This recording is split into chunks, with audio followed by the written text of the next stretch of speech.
નમસ્કાર, India news ગુજરાતમાં આપનું સ્વાગત છે. આપ જોઈ રહ્યા છો આપણું ગુજરાત. સમાચારની શરૂઆત કરીએ રૂપાલાના વિવાદાસ્પદ નિવેદનના વિરોધની વાતથી.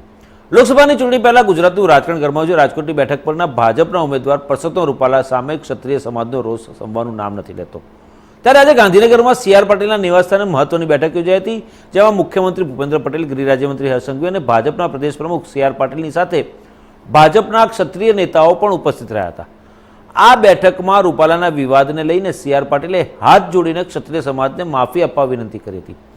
સી.આર. પાટીલે કહ્યું કે રૂપાલાએ માફી માંગી છતાં રોષ યથાવત છે. હું પણ વિનંતી કરું છું કે ક્ષત્રિય સમાજ મોટું મન રાખી રૂપાલાને માફી આપે.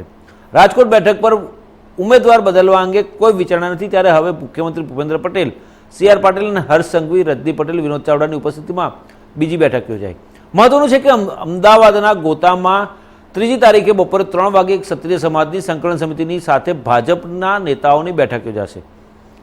ગાંધીનગરમાં સી.આર. પાટીલના નિવાસસ્થાને ભાજપના ક્ષત્રિય નેતાઓ સાથે બેઠક કરી, જેમાં મુખ્યમંત્રી ભૂપેન્દ્ર પટેલ, ગૃહ રાજ્યમંત્રી હર્ષ સંઘવી અને રત્નાકરજીને પણ બેઠકમાં બોલાવાયા હતા. આ બેઠકમાં ભૂપેન્દ્રસિંહ ચુડાસમા, બળવંતસિંહ પણ ઉપસ્થિત હતા. આઈ.કે. જાડેજા, કેસરીદેવસિંહ ઝાલા, જયરાજસિંહ પરમાર, જયદ્રથસિંહ પરમાર બેઠકમાં હાજર હતા. આ બેઠકમાં રૂપાલા સામે ક્ષત્રિય સમાજનો આક્રોશ કેવી રીતે શાંત પાડવો તે અંગે ચર્ચા વિચારણા હાથ ધરાઈ હતી.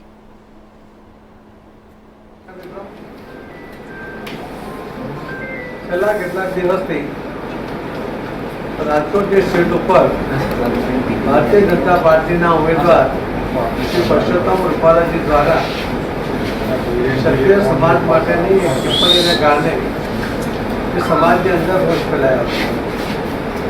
શ્રી રૂપાલાજીએ લગભગ 3 વખત માફી પણ માંગી લીધી છે, પરંતુ હજુ પણ સમાજનો રોષ ઓછો થતો નથી. આજે ભારતીય જનતા પાર્ટીના સૌ આગેવાનો ભૂપેન્દ્રસિંહ, આઈ.કે. જાડેજા, બળવંતસિંહ, કેસરીસિંહ,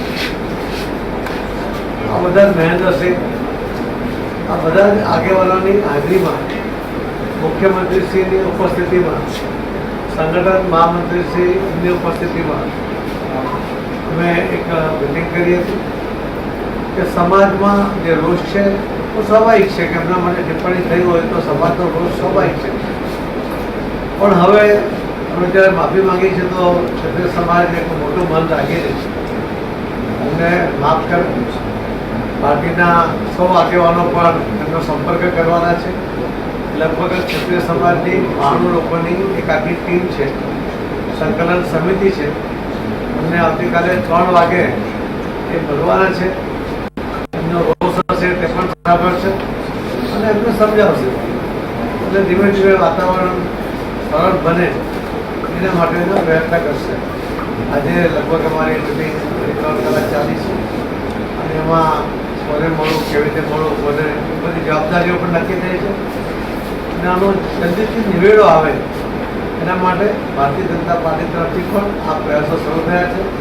ક્ષત્રિય સમાજને મારી પણ હાથ જોડીને વિનંતી છે કે ભૂલ થઈ, ભૂલ માટે માફી પણ મંગાઈ છે.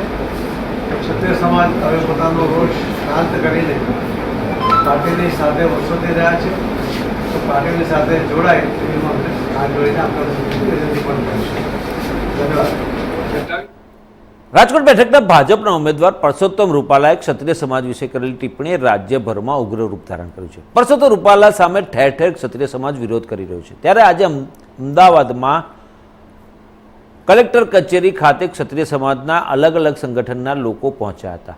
સૂત્રોચ્ચાર સાથે હાથમાં બેનર લઈને રૂપાલા સામે વિરોધ નોંધાવ્યો હતો. આ વિરોધ પ્રદર્શનમાં ક્ષત્રિય સમાજની મહિલાઓ પણ જોડાઈ હતી. કલેક્ટર કચેરીની બહાર 200થી વધુ પોલીસ કર્મચારીઓ બંદોબસ્તમાં રાખવામાં આવ્યા હતા. આ ઉપરાંત ક્ષત્રિય સમાજ દ્વારા રૂપાલાના વિરોધમાં રેલી યોજવામાં આવી. 32 ભવનથી કલેક્ટર કચેરી સુધી ક્ષત્રિય સમાજની રેલી યોજાઈ હતી. આ રેલીમાં 1000થી વધુ ક્ષત્રિયો જોડાયા હતા. રેલીમાં રૂપાલા હટાવો, દેશ બચાવોના નારા લાગ્યા હતા. કલેક્ટર કચેરીમાં મહિલાઓને સાથે રાખી કલેક્ટરને રજૂઆત કરવામાં આવી, જેમાં સમાજના આગેવાનો દ્વારા જિલ્લા કલેક્ટરને આવેદનપત્ર આપી લોકસભા ચૂંટણીનું ઉમેદવારી ફોર્મ ભરવાની તારીખ અગાઉ પરસોત્તમ રૂપાલાની ઉમેદવારી રદ કરવાની માંગણી કરી છે. આ મામલે સમાજના આગેવાન ઋતુરાજસિંહ ચુડાસમાએ જણાવ્યું કે રૂપાલાએ ક્ષત્રિય સમાજની મહિલાઓનું અપમાન કર્યું છે. ભાજપ જે રામના નામે વોટ માંગે છે તે રામ પણ ક્ષત્રિય સમાજના હતા. ક્ષત્રિય સમાજની એક જ માંગ છે કે રૂપાલાની ટિકિટ રદ કરવામાં આવે. અત્યારે સરકારની બેઠક એ સમય ચાલી રહી હતી, તેમાં ક્ષત્રિય સમાજના તમામ આગેવાનોને બોલાવવામાં આવ્યા નથી.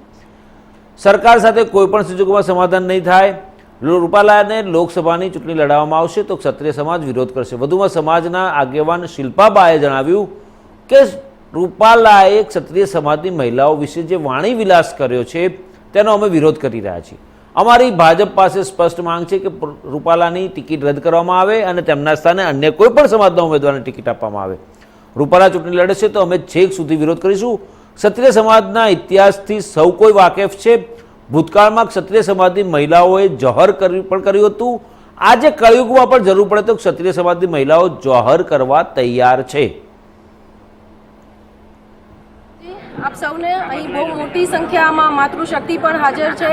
ભાઈશ્રીએ કીધું એમ અહીંયા માનનીય કલેક્ટર સાહેબને અહીંયા આવેદન આપવામાં આવ્યું છે અને આપ સૌના માધ્યમથી હું કહેવા માંગુ છું કે આ જે કોઈ લડાઈ છે એ માત્ર કોઈ સંસ્થાની નથી. આ દરેક બહેનોની લડાઈ છે કે કાલ સવારના આપણા બાળકો આપણી પેઢી આગળ એમ પૂછે કે માં કે દાદીમાં કે જ્યારે 2024માં એક રાજકારણી આવી નિમ્ન કક્ષાની રાજનીતિ આપણી માતા દીકરીઓ માટે લડી ગયા હતા ત્યારે તમે શું કરતા હતા એ જવાબમાં આપણે ખાલી બહેનો દીકરીઓ એવું ન કહી શકીએ કે અમે ઘરે બેઠા ટીવી જોતા હતા. એટલે આપણી આ અસ્મિતાનો સવાલ છે, આપણી આ લડાઈ છે. કોઈ પણ લડાઈ આમાં કોઈ પ્રકારનું સમાધાન નહીં થાય. એ જ્યારે ટિકિટ રદ નહીં થાય રૂપાલા સાહેબની એ જ આનો અંત છે. ત્યાં સુધી એટલે મારી વિનંતી છે કે કોઈ પણ પ્રકારની અફવામાં ન આવવું. બીજું કે સમાજમાં કોઈ પ્રકારના ભાગલા ન પડે, કોઈ એકબીજા માટે એવી ટીકા ટિપ્પણી ન કરે. આપણો સમાજ છે, ભાઈઓની વાત કરવાની પ્રકૃતિ કદાચ અલગ હોય પણ સૂર બધાયનો એક જ છે. એટલે આમાં મારા બધાયનું નિવેદન છે કે જ્યાં સુધી રૂપાલા સાહેબની ટિકિટ રદ ન થાય ત્યાં સુધી ગામડે ગામડે ઘરે આનો વિરોધ યથાવત રહેશે અને મોટી સંખ્યામાં બહેનો હાજર છે. આપ સૌને હું જય માતાજી કરું છું, વંદન કરું છું. અને હવે આપણી જરૂર છે, હું પણ મર્યાદામાં રહેવા માનું છું, પણ આ મારી ને તમારી બધાયની ફરજ છે કારણ કે આપણી માતા દીકરીઓનો સવાલ છે. જય માતા દઈશું એવી વિનંતી કરીએ છીએ. હવે વિજયસિંહને વિનંતી કરું કે બે શબ્દો વિજયસિંહ કહે છે. અત્યારે જે જાહેરાત કરવાની હતી કરણસિંહે કીધું કે સંકલન સમિતિ નક્કી કરે. સંકલન સમિતિ એટલે દરેક આપણા સંગઠનોનો અવાજ છે. એટલે દરેક સંગઠનો જોડાશે. એની દરેક સંગઠનોની અંદર જેટલા ભાઈઓ જેટલા બહેનો જોડાયેલા છે બધાનો અવાજ છે. આ આપણું આંદોલન છે એ મોટામાં મોટા પક્ષ સામે છે. એટલે કરણસિંહે કીધું એમ અલગ અલગ જાતની અફવાઓ આવશે, અલગ અલગ સમાચારો આવશે. કોઈ પણ સમાચારોથી આપણે પ્રભાવિત થવાનું નથી. આપણા સમાજના આગેવાનો ભેગા બેસી અને ફાઇનલ નિર્ણય કરશે. જે સામાજિક નિર્ણય હશે એ બધાને સ્વીકાર્ય હશે અને એ પણ આપણા બધાના પક્ષમાં હશે એવો જ નિર્ણય લેવાશે. અને આ એક શરૂઆત છે. હમણાં એક ભાઈએ કીધું કે પતી ગયું, આ અહીંયાથી પતી ગયું નથી. આ એક શાંતિથી શરૂઆત છે. જો આપણી માંગણીઓ સ્વીકારવામાં નહીં આવે તો હજી ડે બાય ડે આગળ જેટલા બને એટલા ઉગ્ર આંદોલનો અને આપણે ગામડે તાલુકે જિલ્લે શહેરે અને છેલ્લે નહીં મેર પડે તો આખા ભારતમાં આ આંદોલનને પ્રસરાવી અને આપણા સમાજનો ન્યાય આપણે લેવાનો છે. રૂપાલાના વિવાદ વચ્ચે પૂર્વ મુખ્યમંત્રી તેમજ પીઢ નેતા શંકરસિંહ વાઘેલાએ પણ ઝંપલાવી દીધું છે. તેમણે પોતાના નિવાસસ્થાને પત્રકારો સાથેની વાતચીતમાં કહ્યું હતું કે રૂપાલાએ ક્ષત્રિય સમાજ માટે જે વિવાદિત નિવેદન કર્યું છે તે અને ભારતીય જનતા પાર્ટી પર આકરા પ્રહારો કરે. શંકરસિંહે કહ્યું કે દેશમાં લોકશાહી છે માટે આજે ચૂંટણી થઈ રહી છે, પણ આ લોકશાહી દેશના રજવાડાઓને કારણે શક્ય બની છે. દેશના રજવાડાઓ લોકશાહીના પ્રણેતા છે. આવા રજવાડાઓ માટે ગમે તેમ બોલવું એ ભાજપ માટે યોગ્ય નથી. શંકરસિંહે કહ્યું કે જનસંઘનું કલ્ચર આવું ન હોય. શશી થરૂરની ગર્લફ્રેન્ડ 50 કરોડની જેવી વાત કરવી, રૂપાલાનો વિરોધ કરી રહેલી બહેનોને પોલીસ દ્વારા અરેસ્ટ કરવી વગેરે સારી બાબત નથી. બાપુએ એમ પણ કહ્યું કે જે અમને ભય છે એમને ભય છે કે જો આખો મુદ્દો અવળો પડશે તો ગુજરાત ભડકે પડશે.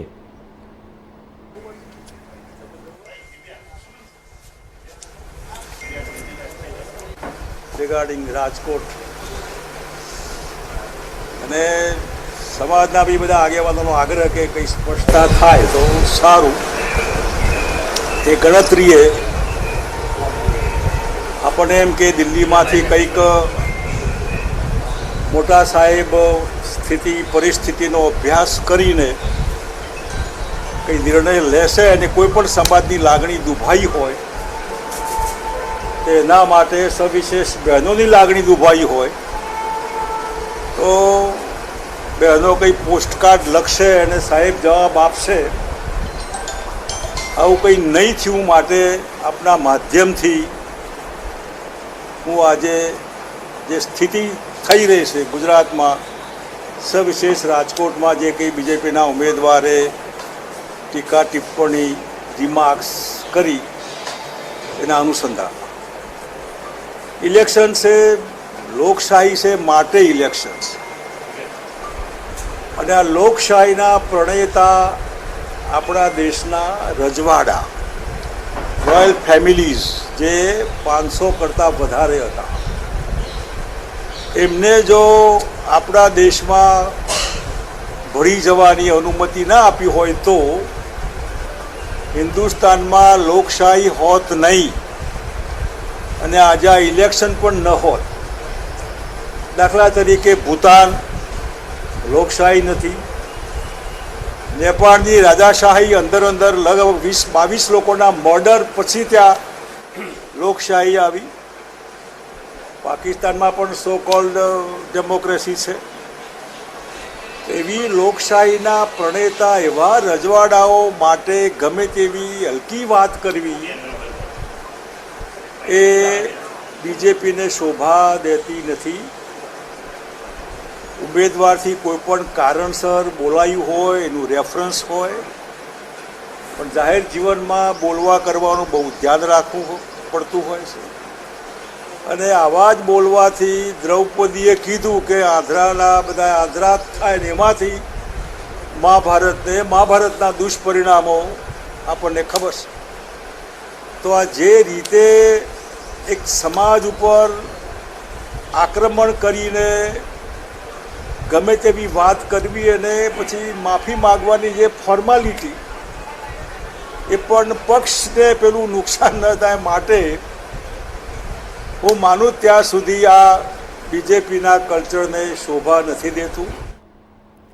જૂનાગઢ જિલ્લાના વંથલી શહેરમાં મોડી સાંજે પરસોત્તમ રૂપાલાનું પુતળા દહન કરવાની ઘટના સામે આવી હતી. આ મામલે મળતી માહિતી અનુસાર ગોંડલ ખાતેના કાર્યક્રમમાં પરસોત્તમ રૂપાલા દ્વારા અનુસૂચિત જાતિના લોકો વિરુદ્ધ અપાયેલા નિવેદનના વિરોધમાં પુતળા દહન તેમજ પરસોત્તમ રૂપાલા વિરુદ્ધ સૂત્રોચ્ચાર કરવામાં આવ્યા હોવાનું બહાર આવ્યું હતું. જોકે સમગ્ર ઘટનાની જાણ વંથલી પોલીસે થતાં પોલીસ તાત્કાલિક ઘટના સ્થળે દોડી આવી હતી અને વિરોધ કરી રહેલા લોકોની અટકાયત પણ કરી હોવાનું જાણવા મળ્યું છે.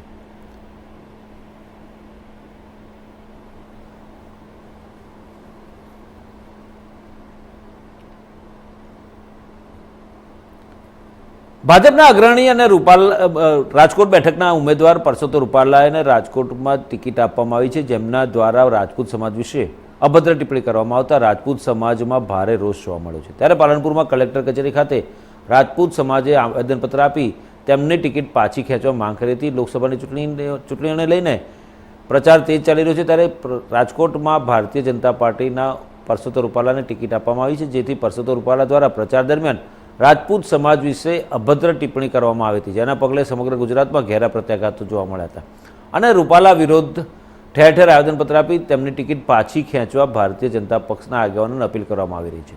અને જો આ ટિકિટ પાછી ખેંચવામાં નહીં આવે તો આગામી સમયમાં ગુજરાતમાં લોકસભાની ચૂંટણીમાં 26 બેઠકો પર રાજપૂત સમાજ અસર કરશે તેવી ચીમકી પણ ઉચ્ચારી. આગામી સમયમાં જો આ ટિકિટ પાછી નહીં ખેંચાય તો રાજપૂત સમાજ ઉગ્ર આંદોલન કરવાની ચીમકી પણ ઉચ્ચારી હતી. આજે બનાસકાંઠા સમગ્ર રાજપૂત સમાજ તમામ સંગઠનો અહીં માનસિક રોગી રૂપાલાના વિરુદ્ધમાં આવેદન આપવા માટે ભેગા થયા હતા. અમે આજે મોદી સાહેબના સાથે છો, કાલે મોદી સાહેબના સાથે રહેવાના છો, પણ આવતી આ લોકસભાની ઇલેક્શનમાં જો ભારતીય જનતા પાર્ટી રૂપાલાજીના વિરુદ્ધ કોઈ એક્શન નહીં લે તો અમે ડંકાની ચોટ ઉપર સમગ્ર ગુજરાતમાં તમામ સીટો ઉપર તમામ રાજપૂત સમાજ એમને નુકસાન પહોંચાડશે. બસ જય હિન્દ, જય ભારત. આજે પાલનપુર ખાતે અખિલ ગુજરાત રાજપૂત યુવા સંઘ બનાસકાંઠા, રાજપૂત કરણેશાના બનાસકાંઠા, મહાકલશાના બનાસકાંઠા જે રૂપાલાજીએ રાજપૂત સમાજ વિરુદ્ધ નિવેદન કર્યું એના બાબતમાં એમના વિરુદ્ધમાં આદરણીય કલેક્ટર સાહેબશ્રીને આવેદનપત્ર આપવા અને રૂપાલાજીની ટિકિટ રદ કરવામાં આવે અને એમના માથે કાયદેસરની કાર્યવાહી કરવા આવે એવી અમારી તમામ સંગઠનોની એક અવાજે માંગણી છે. ચૌહાણ પ્રવીણસિંહ પહાડસિંહ, પ્રમુખ અખિલ ગુજરાત રાજપૂત યુવા સંઘ બનાસકાંઠા જિલ્લો. તો આગળ એના અમે સાથે મળી અને એનું આંદોલન ચાલુ કરશું અને એના વિરુદ્ધમાં જે થશે એ અમે કરશું. રૂપાલાના ક્ષત્રિય સમાજ વિશેના નિવેદન બાદ ભારે રોષ પ્રસર્યો છે. ત્યારે રૂપાલાના નિવેદનથી આચારસંહિતા ભંગ થઈ છે કે કેમ તે મામલે તપાસ શરૂ કરાઈ હતી. નોડલ ઓફિસર અને પ્રાંત અધિકારી 3 દિવસથી તપાસ કરી રહ્યા હતા. વિડીયો સહિતની તમામ બાબતની ચકાસણી કરવામાં આવી. જિલ્લા કલેક્ટરને તપાસનો રિપોર્ટ સુપ્રત કરવામાં આવે છે અને ચૂંટણી પંચને પણ મોકલી દેવામાં આવે છે. લોકસભા ચૂંટણી સમયે પરસોત્તમ રૂપાલાનો વિવાદ ધીમે ધીમે વધી રહ્યો છે. રાજકોટ લોકસભા બેઠકના ભાજપના ઉમેદવાર રૂપાલાએ ક્ષત્રિય રાજા રજવાડા અંગે કરેલી ટિપ્પણીનો વિડીયો વાયરલ થતાં ક્ષત્રિયો રોષે ભરાયા હતા અને તેના પડઘા રાજકોટથી શરૂ થયા અને સમગ્ર રાજ્યમાં પડ્યા. રૂપાલાના આ વિવાદિત વિડીયો વાયરલ થયા બાદ ચૂંટણી પંચે તપાસનો આદેશ આપ્યો હતો, જેમાં રાજકોટ કલેક્ટર દ્વારા પ્રાંત અધિકારી તેમજ નોડલ ઓફિસરને તપાસ સોંપાઈ હતી. આ વિડીયોમાં રૂપાલા દ્વારા શું બોલવામાં આવ્યું છે અને તેનાથી આચારસંહિતા ભંગ થઈ છે કે કેમ તેને લઈને રિપોર્ટ તૈયાર કરવામાં આવ્યો અને ચૂંટણી પંચને મોકલવામાં આવ્યો છે. રાજકોટ બેઠકના ઉમેદવાર પરસોત્તમ રૂપાલાએ રજવાડા અંગે એક નિવેદન આપ્યું, જે વિડીયો સોશિયલ મીડિયામાં ખૂબ જ વાયરલ થયો હતો. તેમણે કહ્યું કે રૂખી સમાજે ધર્મ કે વ્યવહાર નહોતો બદલ્યો, સૌથી વધુ દમન થયું છતાં રૂખી સમાજ નહોતો ચૂક્યો. વધુમાં કહ્યું કે મહારાજાઓએ અંગ્રેજો સામે રોટી બેટીના વ્યવહારો કર્યા હતા. રૂપાલાના નિવેદનથી ક્ષત્રિય સમાજમાં રોષ જોવા મળ્યો હતો. તેમણે કહ્યું કે એમના ભરોસે તો રામ આવ્યા હતા, તે દિવસે આ લોકો તલવાર આગળ નહોતા ચૂક્યા. તે તો નાના સમાજ છે. પરસોત્તમ રૂપાલાએ જાહેરમાં માફી માંગી હોવા છતાં ગુજરાતના ક્ષત્રિય સમાજમાં વિરોધ યથાવત છે. રાજકોટથી રૂપાલાનો વિરોધ શરૂ થયો હતો, જે ધીરે ધીરે મહેસાણા, બનાસકાંઠા, સાબરકાંઠા, મોરબી જિલ્લાના વાંકાનેર, સુરેન્દ્રનગર જિલ્લા લીમડી અને સુરત જિલ્લાના માંગરોળમાં પણ ક્ષત્રિય સમાજે રૂપાલાના નિવેદન સામે વિરોધ વ્યક્ત કર્યો. મહેસાણામાં રાષ્ટ્રીય રાજપૂત કરણી સેના દ્વારા આવેદનપત્ર આપી રૂપાલા સામે કાર્યવાહીની માંગણી કરાઈ હતી. એટલું જ નહીં, રૂપાલા સામે રોષ હવે રાજસ્થાન સુધી પહોંચ્યું છે. રાષ્ટ્રીય રાજપૂત કરણી સેનાના શીલા શેખાવત દ્વારા રૂપાલાની ટિપ્પણીને વખોડી કાઢવામાં આવી છે. રૂપાલાની ટિકિટ રદ કરવામાં માંગણી કરવામાં આવી છે. રાજકોટ બેઠક પરથી રૂપાલાને બદલવાની માંગ સાથે ક્ષત્રિય સમાજે આવેદનપત્ર આપ્યું હતું. રાજકોટમાં ઉમેદવારની બદલે તો ભાજપ વિરોધી મતદાન કરવાની ક્ષત્રિય સમાજે ચીમકી ઉચ્ચારી હતી. રૂપાલાની રાજા રજવાડા વિશેની ટિપ્પણીનો વિડીયો વાયરલ થયા બાદ ક્ષત્રિયો રોષે ભરાયા છે. ત્યારે રૂપાલા 2 વખત માફી માંગી ચૂક્યા છે, પરંતુ રાજપૂત મહિલાઓ વિશે કરેલી ટિપ્પણી લઈને સમાજ કોઈપણ ભોગે માફી આપવા તૈયાર નથી.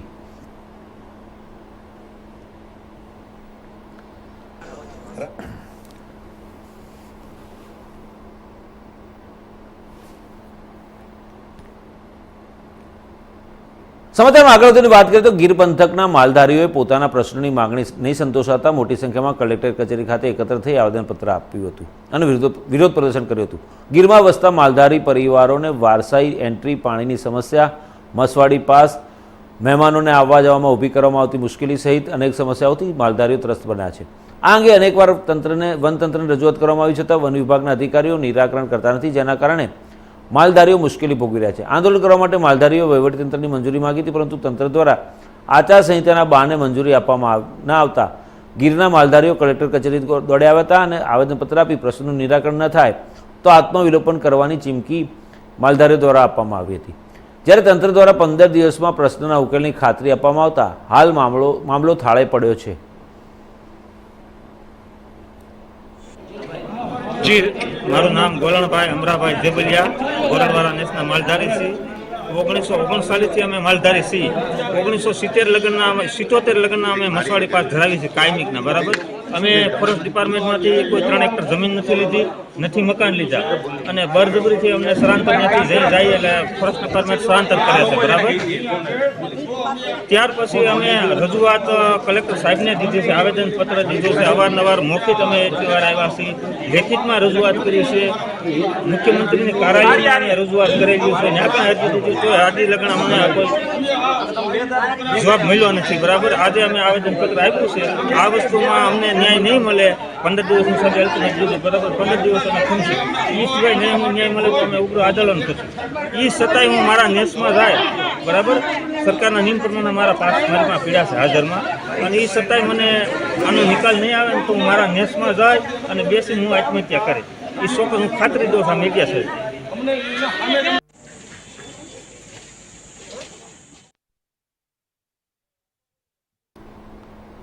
વડાપ્રધાન નરેન્દ્ર મોદીએ ફરી કોંગ્રેસ પર નિશાન સાધતા કહ્યું કે ભાજપ લોકસભા ચૂંટણીમાં ફરી જીત મેળવશે. તેમણે આ દરમિયાન કહ્યું કે 3જા કાર્યકાળમાં અમારું લક્ષ્ય મફત વીજળી આપવાનું છે. વડાપ્રધાન મોદીએ ઉત્તરાખંડમાં રુદ્રપુરમાં લોકસભા ચૂંટણીને લઈને રેલી યોજી હતી. મોદીની ગેરંટીએ ઉત્તરાખંડના ઘર ઘરમાં સુવિધા પહોંચાડી છે, લોકોનું સ્વાભિમાન વધાર્યું છે. હવે 3જી ટર્મમાં તમારો આ પુત્ર એક મોટું કામ કરવા જઈ રહ્યો છે. તમને 24 કલાક વીજળી મળે, વીજળીનું બિલ 0 થાય અને વીજળીથી કમાણી પણ થાય. તેના માટે મોદીએ PM સૂર્યઘર મફત વીજળી યોજના શરૂ કરી છે. વડાપ્રધાન નરેન્દ્ર મોદીએ કહ્યું કે 10 વર્ષમાં જે વિકાસ થયો તે તો માત્ર ટ્રેલર છે, હજુ તો ઘણું કરવાનું બાકી છે. હજુ તો આપણે દેશને આગળ લઈ જવાનો છે, ત્યાર સુધી રોકાવાનું નથી. અને થાકવાનું પણ નથી. મોદી મોજ કરવા માટે પેદા નથી થયો, મોદી મહેનત કરવા માટે પેદા થયો છે. મોદી તમારા માટે મહેનત કરવા પેદા થયો છે. વડાપ્રધાને કહ્યું કે અમે ભારતે દુનિયાની ત્રીજી મોટી આર્થિક તાકાત બનાવવાની ગેરંટી આપી છે. ત્રીજી સૌથી મોટી આર્થિક તાકાતનો અર્થ છે લોકોની કમાણી વધશે, નોકરીની તક વધશે અને ગામ શહેરમાં સુવિધા વધશે. વડાપ્રધાન મોદીએ કહ્યું કે હું કહું છું કે ભ્રષ્ટાચાર હટાવો, તેઓ કહે છે કે ભ્રષ્ટાચારી બચાવો, પરંતુ મોદી તેમની ગાળ અને ધમકીઓથી ડરવાના નથી. દરેક ભ્રષ્ટ પર કાર્યવાહી ચાલુ રહેશે અને ત્રીજી ટર્મની શરૂઆતમાં ભ્રષ્ટાચાર પર વધારે પ્રહાર કરવામાં આવશે.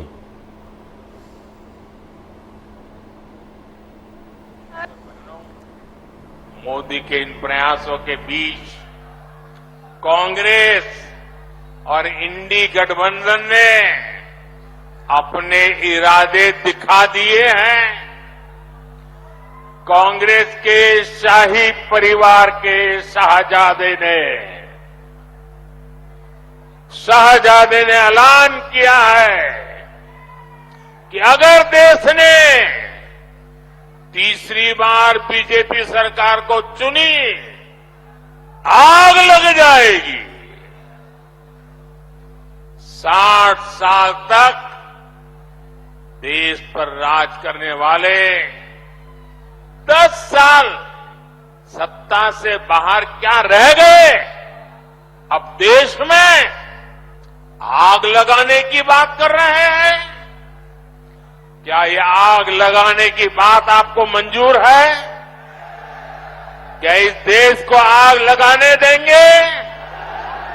क्या आग लगाने की ये भाषा उचित है? क्या ये आग लगाने वाली भाषा लोकतंत्र की भाषा है? ऐसे लोगों को सजा करोगे? पक्की सजा करोगे? चुन चुन करके साफ कर दो. इस बार इनको मैदान में मत रहने दो भाइयों.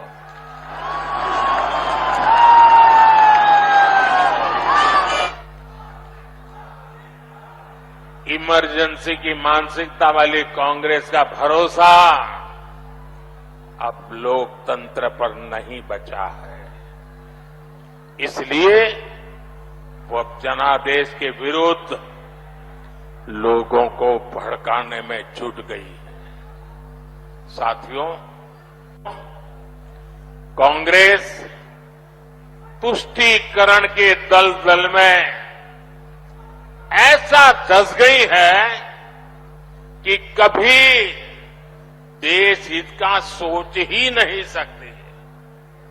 यही कांग्रेस है जो घुसपैठियों को बढ़ावा देती है.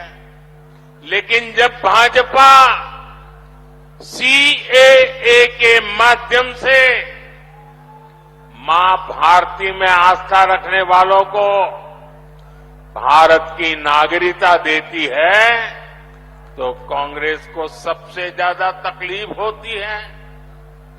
इसके इस चुनाव में अब स्पष्ट रूप से दो खेमे बन गए हैं. एक तरफ हम लोग ईमानदारी और पारदर्शिता जनता जनार्दन के सामने लेकर के आए हैं. दूसरी तरफ भ्रष्टाचारी, परिवारवादी उनका जमावड़ा है. ये भ्रष्टाचारी मोदी को धमकी भी दे रहे हैं, दिन रात गाली भी दे रहे हैं.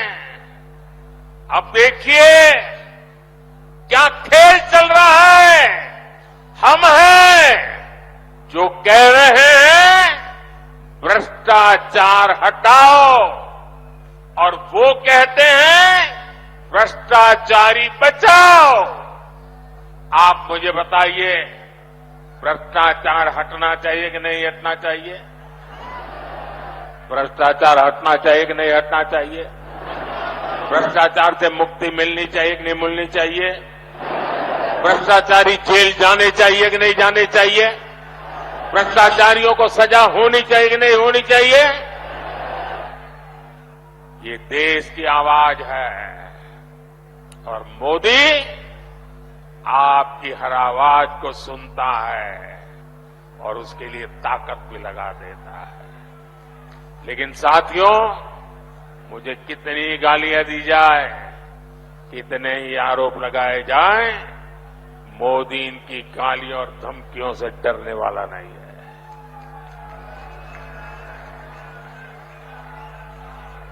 हर भ्रष्ट पर कार्रवाई जारी रहेगी और तीसरे टर्म की शुरुआत में अब 2-2.25 महीने बाकी रहे हैं, बहुत कम समय बाकी रह गया है। तीसरे टर्म में भ्रष्टाचार पर और तेज प्रहार होगा, ये मैं आपको गारंटी देने आया हूं। भ्रष्टाचार हर गरीब का हक छीनता है, हर मध्यम वर्ग का हक छीनता है, और मैं गरीब का हक, मध्यम वर्ग का हक किसी को भी छीनने नहीं दूंगा। साथियों, आप जानते हैं આપણું ગુજરાતમાં અત્યારે બસ આટલું જ. વધુ સમાચાર અપડેટ્સ માટે જોતા રહો ઇન્ડિયા ન્યૂઝ ગુજરાત, ગુજરાતી ધડકણ. નમસ્કાર.